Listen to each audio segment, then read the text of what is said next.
안녕하세요. 판도라입니다. 판도라의 경제실무 이번 시간에는요. 국세청 보도참고자료 안내해 드리도록 하겠습니다. 2024년 12월 5일 날 한 거고요. 연말정산 과다공제의 실수를 예방하고 꼼수에는 적극 대응하겠다라는 거고요. 첫 번째로 가장 실수가 잦은 소득 초과자 공제 등은 시스템 개선으로 오류사전 방지한다. 두 번째로 기부금 단체와 짜고 수백여 명의 직장 동료들과 함께 거짓 영수증 몇백억 원을 수차에 기분 공제한 것. 자, 실수가 잦은 소득 초과자 공제 등을 시스템에서 하겠다라는 건 무슨 얘기냐면, 여러분 예전에는 그냥 국세청의 검증 기능 없이 근로자가 입력한 대로 신고가 됐다라는 거죠. 즉 무슨 얘기예요? 이분이 우리 기본공제자야, 나의 기본공제자야. 그러면 그냥 기본공제자로 믿고 그냥 넘어갔다라는 거죠. 그런데 2025년 1월부터 간소화 서비스를 전면 개편하고 만약에 이 사람이 우리 국세청에서 소득을 받더니 연소득 100만 원 그리고 총급여가 우리 근로소득만 있는 경우 500만 원 이상을 받았어.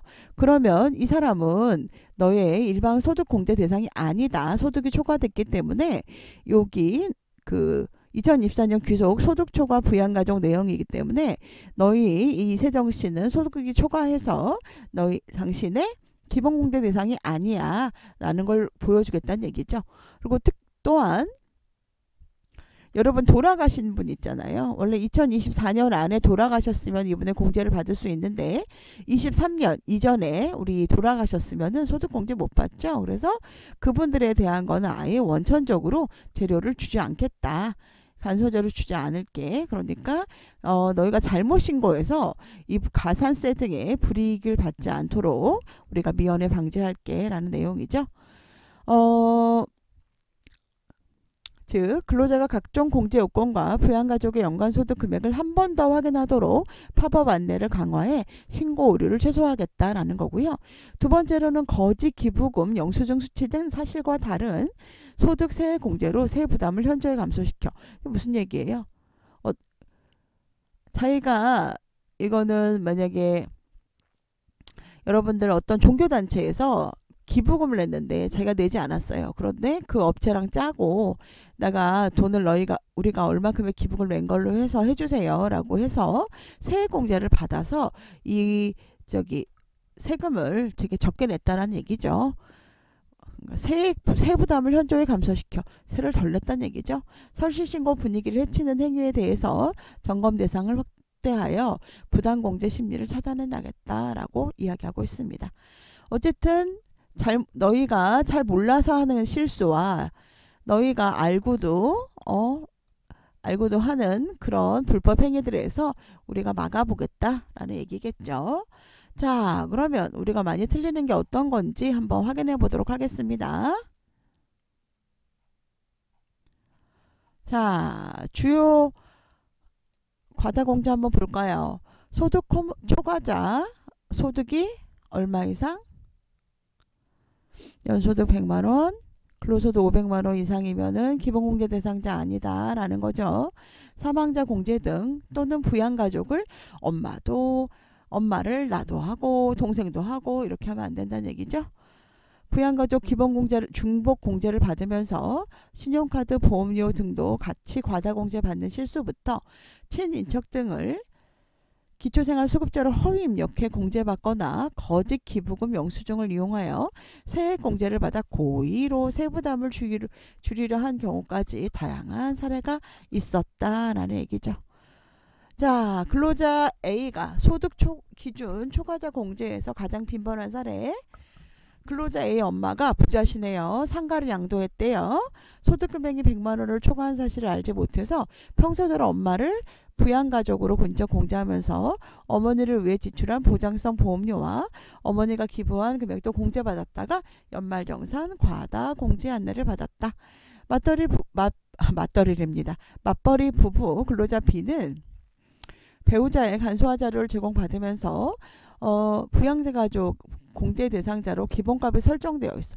그러니까 작년에 이분이 부양 가족이었던 거죠. 근데 뭐 올해는 돈을 벌었나 보죠. 그래서 배우자를 착오로 부양가족에서 제외하지 못해서 그대로 신고했다가 과다 공제 안내를 받고 소득세를 수정 신고했다.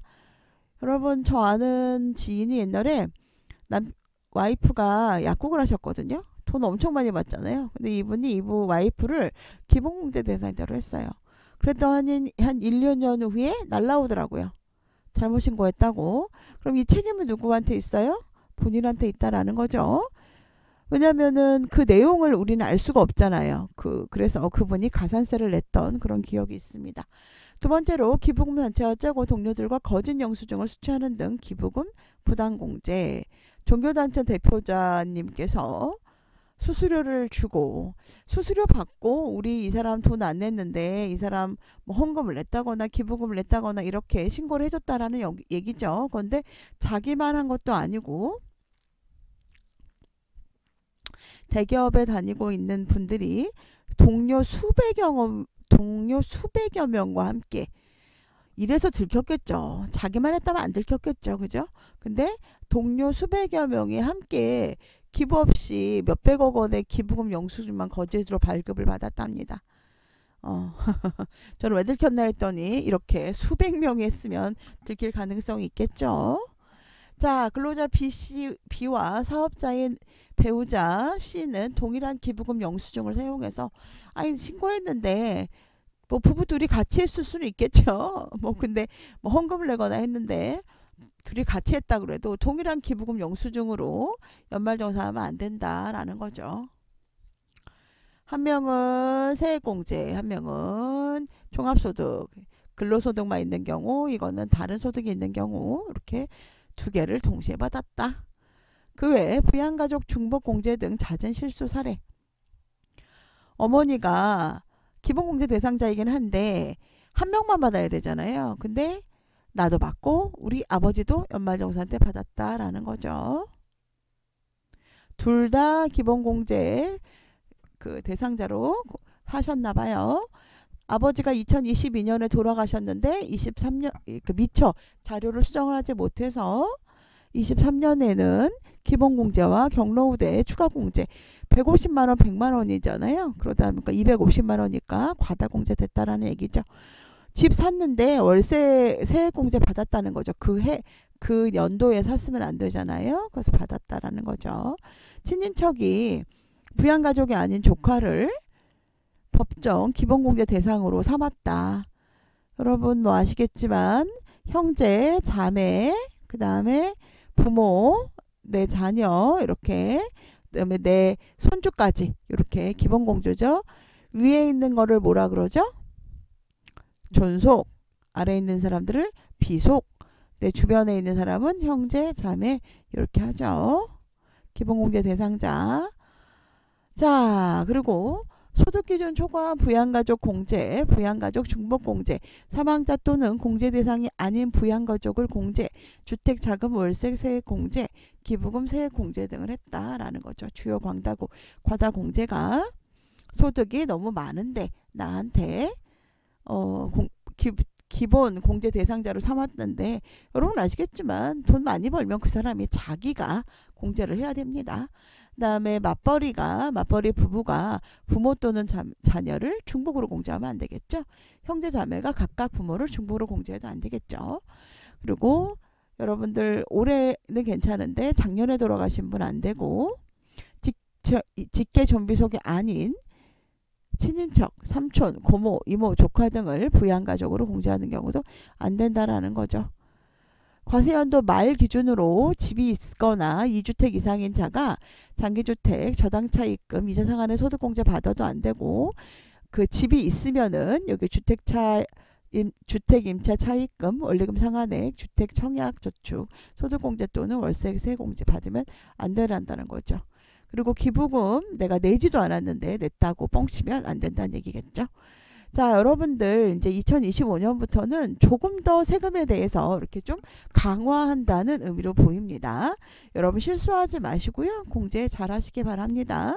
오늘도 좋은 하루 되시고요. 내일은 더 행복하시고요.